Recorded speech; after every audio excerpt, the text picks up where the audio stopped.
A librarian walks in, turns on the light, and finds herself looking at a creature the size of a bus crammed between the bookshelves. She screams. Ruby screams. Ruby grows even larger and crashes through the wall and runs for the forest.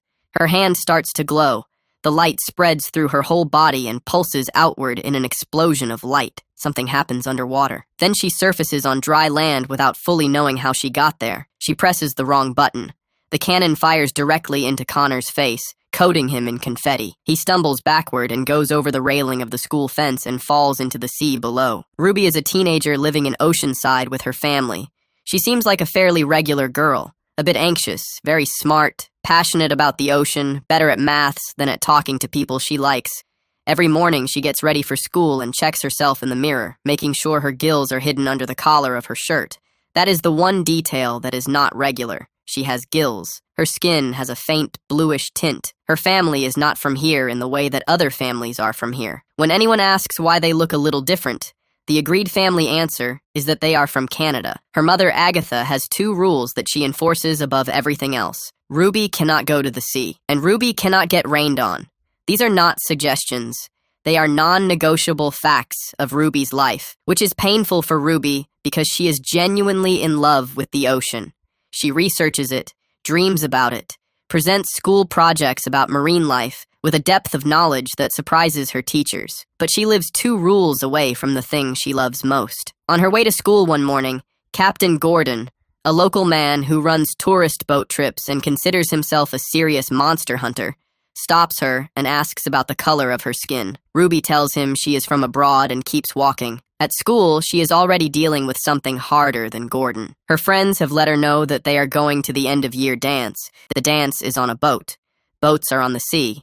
She feels the sting of it when her friends tell her they will go without her, and then feels the sharper sting of finding those same friends standing right in front of her and having to confront it face to face. Her friends are sympathetic, but they have a solution. They convince Ruby to lie to Agatha about where she will be on the night of the dance. Ruby agrees, partly because she wants to go, and partly because there is something else at stake. There is a boy named Connor. Ruby likes Connor. Her friends decide she should ask him to the dance. Ruby's first instinct, being Ruby, is to construct a mathematically precise approach to the invitation. Her friend Margot says that is absolutely the wrong move, and that she needs to do something big and memorable. Ruby agrees to try. She arrives at school with a confetti bomb cannon tucked under her arm, ready for the moment. Then Connor walks out of a classroom and her mind goes completely blank. She imagines herself saying the perfect thing. She snaps back to reality and says something confused and strange about being sick on the night of the dance, which understandably baffles Connor. She turns around. The confetti cannon falls. Connor picks it up, curious. Ruby reaches for it. She presses the wrong button. The cannon fires directly into Connor's face, coating him in confetti. He stumbles backward and goes over the railing of the school fence and falls into the sea below. Ruby grabs a life preserver ring attached to a rope on the railing. She throws it toward Connor. The rope is too short by about half the distance needed. She looks at the water. Everything in her family's rules says she cannot go in there. She jumps. She hits the water clumsily and swims hard against the current and finds Connor. Then the current grabs her and wraps her in underwater plants. Her hand starts to glow.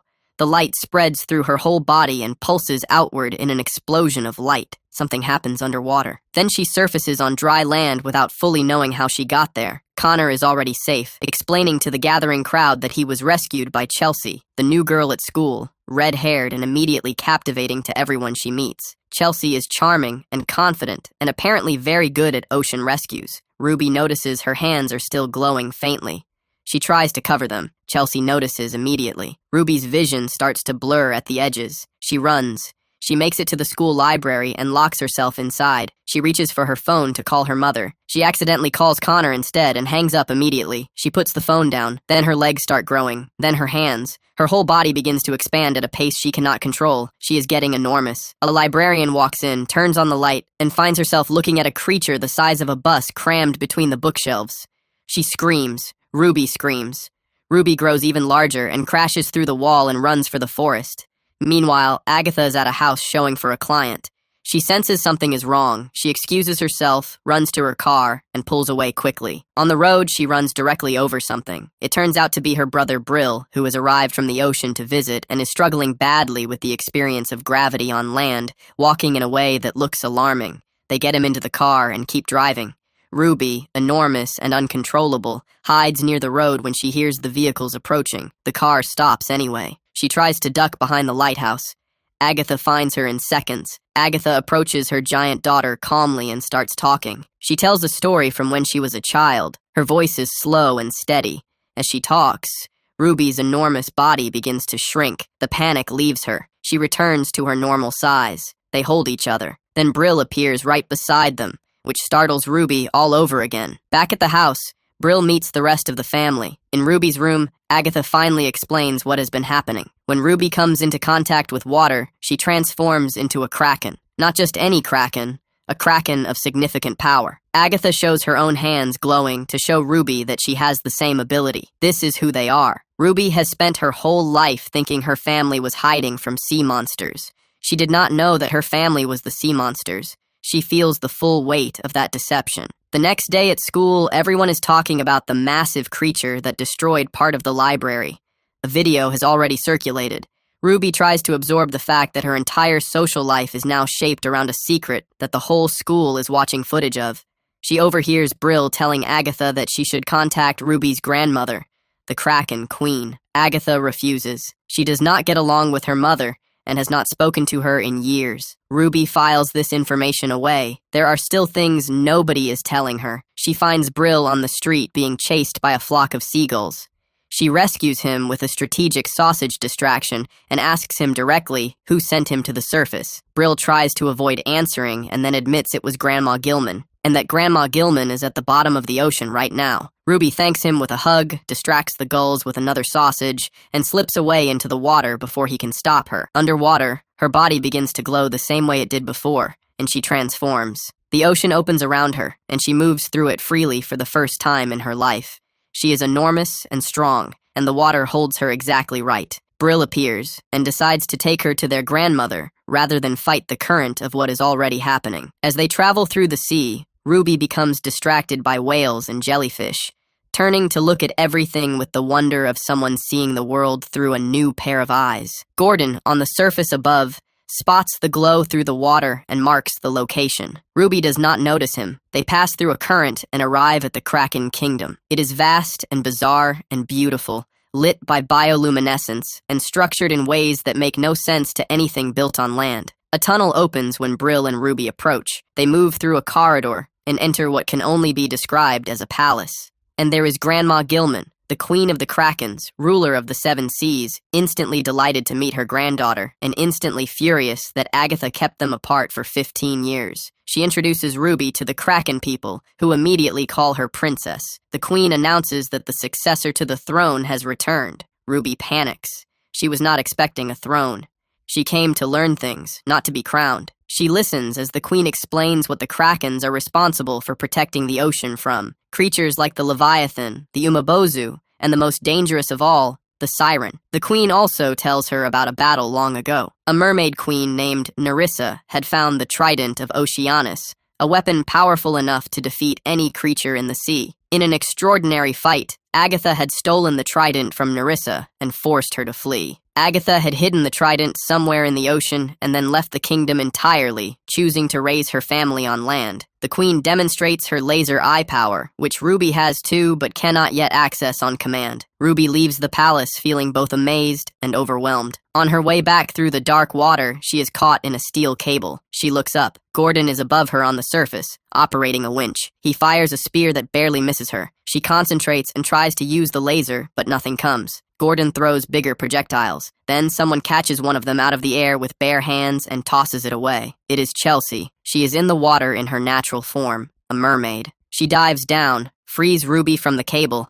and the two of them flee when Gordon drops a depth charge into the water. The blast hits his own boat. The two girls surface elsewhere, and Chelsea says goodbye and leaves. Ruby returns home as if the last few hours were completely normal. The next morning, she tries to leave the house without being noticed.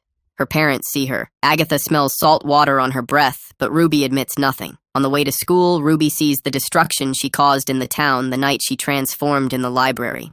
Broken walls, cracked pavement, toppled fixtures. Citizens are talking about the monster. Gordon's video has reached Ruby's friend group, who are frightened. Ruby tries to convince them he is not reliable. Her friend Trevin posts the video to his enormous online following. It spreads everywhere. Ruby has a panic attack in the hallway and locks herself in a bathroom stall. Then she hears Chelsea outside.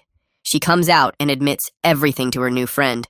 She just wanted to be a normal teenager. Chelsea listens. Then she invites Ruby to spend the day with her in the sea. They dive together and Chelsea shows Ruby the full wonder of the underwater world that has been right beneath the town all this time. Afterward, Chelsea tells her about her own life. After the Battle of the Trident, her community went into hiding, and she felt completely out of place until she met Ruby. She also says something that surprises Ruby. She believes it might be impossible for Krakens and mermaids to ever truly resolve the conflict between their kinds. Ruby disagrees. She thinks there is always a way. Chelsea then proposes an idea. What if they found the trident together and used it as a symbol of peace rather than a weapon? If both communities saw the trident being shared, it might allow everyone to come out of hiding. Ruby thinks this is worth trying. At the Gillman house, Agatha discovers Brill has been kicked out of the kingdom for helping Ruby and has moved into their home. The family watches the news and sees Gordon talking about the creature he filmed. Agatha forces Brill and Arthur, Ruby's father, to go deal with the situation. They arrive at Gordon's boat. Arthur suggests they all go out together on the water. Brill accidentally fires one of Gordon's weapons into the air. They all walk away, and the projectile comes back down and hits Brill in the face. Gordon is suspicious, but accepts their company on the boat anyway. The family keeps him occupied. Underwater, Chelsea leads Ruby to the sea station, the power source for the entire ocean, where Agatha once hid the trident. Chelsea reveals something here. Nerissa is her mother. Ruby absorbs this. Chelsea says only a Kraken can withstand the currents at the center of the underwater volcano, where the trident is kept. To test this, Ruby throws a piece of tin into the current. It comes out the other side as ash. She is not ready. She goes to her grandmother. The queen takes her to a room with a turbine that generates simulated sea currents of enormous power. Ruby gets hurled against a rock on her first attempt. She recovers. She tries again. She gets further. She hits a rock and gets thrown out again. The queen tells her that laser vision comes from genuine strength, not physical training alone, but the strength of who she is. Ruby thinks about this and imagines her mother's years of secrets and the lies she carried to protect the family. The anger is real. She fires a laser beam that she can barely contain. It is raw and wild and powerful. She goes back to the volcano. She gets further inside. She hits another barrier and gets thrown out again. She decides she needs to do what she would never normally do, ask her mother for help. Before that conversation can happen, the men at sea manage to distract Gordon long enough to steer his boat off course. Sam, Ruby's younger brother, throws his bioluminescent pet into the water to draw the hunter's attention. Gordon captures the creature and everyone pretends it is a baby Kraken. The creature attacks Gordon briefly and he defeats it, but the distraction has bought time. Ruby finds her mother at a public event and introduces Chelsea to her. Then she turns around and Chelsea has vanished. She and Agatha go inside and Agatha hears who Chelsea's mother is. She forbids Ruby to go near Chelsea or return to the ocean immediately. Ruby hears the word forbidden and something breaks open inside her. Her body begins to change involuntarily. The house begins to shake and crack and fall apart. She runs to the forest. Agatha sends Brill after Ruby and goes to the palace herself, where she demands the queen stop involving her granddaughter. The queen tells Agatha something that stops her cold. Nerissa never had a daughter.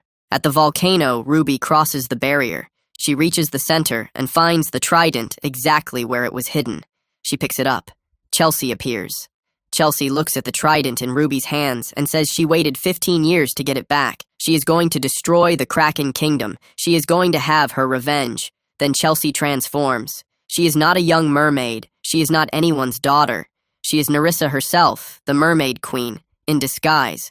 She has been manipulating Ruby from the moment they met at the school fence. She attacks Ruby with full force. Ruby is completely blindsided. She takes hit after hit. Above, on the prom boat, Connor throws flower petals over the railing into the sea, watching them drift. A glow illuminates the water beneath the boat. A massive mermaid rises from the ocean, holding a blazing trident. Everyone on the boat panics. Nerissa moves through the town attacking everything, destroying buildings, searching for Agatha. Agatha surfaces in the ocean. Gordon, on his boat with Arthur, sees the giant Kraken. Arthur tells him that is his wife. Gordon stares at him. Arthur convinces Gordon that the real threat here is the mermaid. Gordon turns his boat toward Nerissa. Agatha transforms completely and rises from the water. Nerissa insults her. Then the Kraken Queen arrives and stands beside her daughter. Together, they face Nerissa. Nerissa hits both of them hard and sends them sprawling. Under the water, Brill finds Ruby buried under a pile of collapsed rock from the battle above. Brill looks at his niece and says something simple. He tells her to stop trying to follow someone else's path and go her own way. Ruby gets up. She lifts the stones off herself and decides what she is going to do. She rises from the ocean between Nerissa and her family. Nerissa turns on Ruby immediately. They fight hard, Ruby using everything she has learned, her skin thickening ability absorbing blows that would destroy anything else, her laser deflecting attacks. Her friends on the prom boat watch from above with wide eyes. Nerissa hits Ruby with the trident and presses her to the seabed. She tells Ruby she is a monster and always will be. That is exactly the wrong thing to say. Ruby's power surges. She fires a laser that blasts the trident out of Nerissa's grip. As Nerissa dives to recover it, Ruby looks at her mother and grandmother. She tells them they have to destroy it together. Their combined power might be enough. Nerissa comes back at full speed with the trident raised. All three Krakens fire simultaneously, and the power converges on the trident in a single point. The explosion is enormous. The trident is destroyed completely. Its power scatters into the water and dissolves. The battle is over. Gordon captures Nerissa in a net, while she is distracted by the fact that her hair looks terrible from the explosion. The Kraken family stands in the water together, and for the first time in 15 years, the old arguments and secrets and distances between them dissolve. They hold each other. That night, Ruby walks into the dance in a sparkling dress. Everyone cheers. The teenagers who had been afraid of the Kraken in Gordon's video are now the teenagers who watched the Kraken fight a sea monster to protect them. Ruby finds her friends and apologizes for ignoring them while she was spending all her time with Chelsea. They are glad to have her back. She finds Connor. She asks him to the dance. She uses a mathematical calculation to deliver the invitation. Connor laughs and says yes.